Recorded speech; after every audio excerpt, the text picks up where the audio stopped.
What the haters talking about?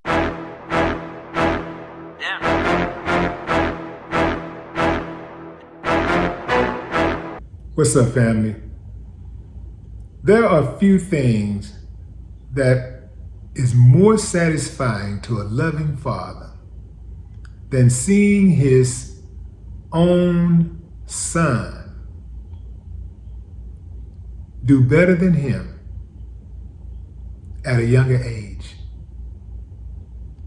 Rick Ross kept hope alive.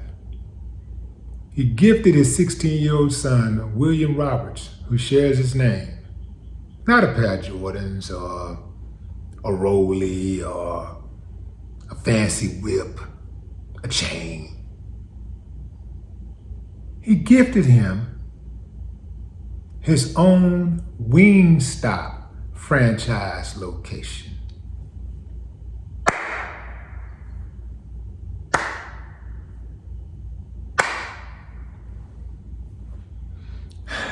That's how you do it, fam.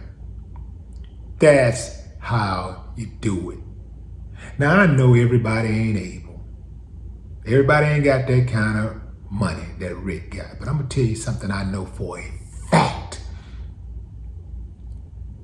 Almost every single person, every man that's Rick Ross's age has come into enough money where he could have left his son some type of business, whether it be a hot dog cart, a washing, what do you call them? A washing terrier, a car wash, a cleaning company. I'm naming things that you can get started with just a few $1,000s. In some cases, a few $100s.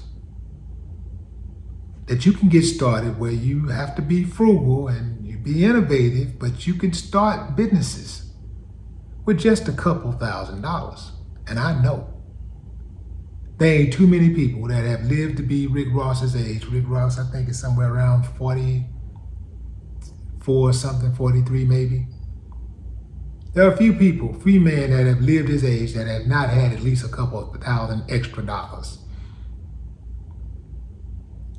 The reason why I'm so impressed is because we have to do this for our babies. We have no choice. We can't just educate our kids. We can't just tell our kids, go to school, get a good education, get your degree, and everything gonna be cool. You're gonna get a job and live happily ever after. That's not true. Our kids, in most cases, are going to be the last hired and the first fired. That's if they get hired at all. We can't leave it up to the enemy to make sure that our kids are all right financially. It don't even make sense, fam. Think about what I'm saying. Why would these people, so many of these people, I'm not saying everybody, but it is systemic. Why would they hire someone that they don't like? Why would they make sure that that person not just have a regular job where he can just barely get by, but actually promote him to a position of esteem and where he can really get real money and break generational curses, break generational wealth curses, bridge the wealth gap? Why would they do that? It don't even make sense.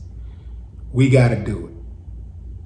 We gotta put our babies in a better position than we were in. We can't hit 40 and then our kids get to be 18, 20, and they're ready to strike out on their own 21, 22, and we don't have nothing for them. We ain't got no kind of savings, nothing. We ain't got no kind of business to pass on, nothing. That is not responsible. That's not responsible parenting. And there is no excuse for it, period. This is what you call manning up. And I know for a fact, anybody out there that's got it in them, and I'm not saying that everybody do this, but a lot of people have done this, have jumped out there and got in the streets and got that dirty money, came across a whole bunch of it. We can't rely on that to be plan A, plan B, even plan C, because the moment you get jacked up, now your house is vulnerable. Now the race is on for your son to become the man that you really could not be, because you don't have an opportunity to be that anymore. You took away your opportunity by getting locked up. So now the race is on for your son to try to fill your shoes and do what you could not do, to do what you're supposed to be doing, and that is protecting and providing. So your son gets caught up and eventually gets caught up, and he ends up with a criminal record, and yet the cycle continues. Or he ends up in a graveyard, ends up shooting somebody, whatever. Y'all know the drill. If we give our kids options, they see daddy doing his thing. Even if he's struggling, they see the hard work. They see dad getting up doing his own thing. It's a certain level of pride that goes with that. I don't care what kind of business it is. If daddy bossing up, it's some kind of pride that go with knowing that my daddy got his own business. You know, it's cool that everybody, business ain't for everybody. I got it. Everybody ain't cut to be a boss. You know, some people more comfortable just going to get a check, working for somebody else and getting that check. Now, if you can do that and build your money up and still put a little something over here for Junior, so when he get ready to start his thing, ain't nothing wrong with that. There's nothing wrong with that. If you just don't want that stress, ain't nothing wrong with that. But you gotta have it. We gotta give our babies a better start than we had. We gotta at least at the minimum do that. They gotta have a better start. And so we give them that booster that they need. We give them that booster shot, not that other shot, the booster shot. Then they stand a far greater chance of being successful, because a lot of times all we gotta do is get it going, give them a little push, and they'll take it from there.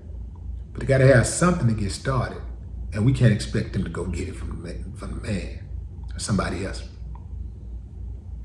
You don't want to put them in a position where they're trying to pay back college loans, and now they're trying to pay the rent, and they're paying the car note. And you know, if they got kids and they paying for the kids, it's hard to save like that. But if you get your money straight first, they come out the gate with the money straight. You come out the gate, even if the money ain't all there, just knowing that they got something to work with, and their needs are met while they're working toward their wants. Hey man, it's something powerful about that. So I salute Rick Ross. I salute him, and I also salute the other ones out there who are doing it, and the ones who are yet to do it, who are listening to this message and taking heed, and who are going to do it. Salute. No more talk. What the haters talking about?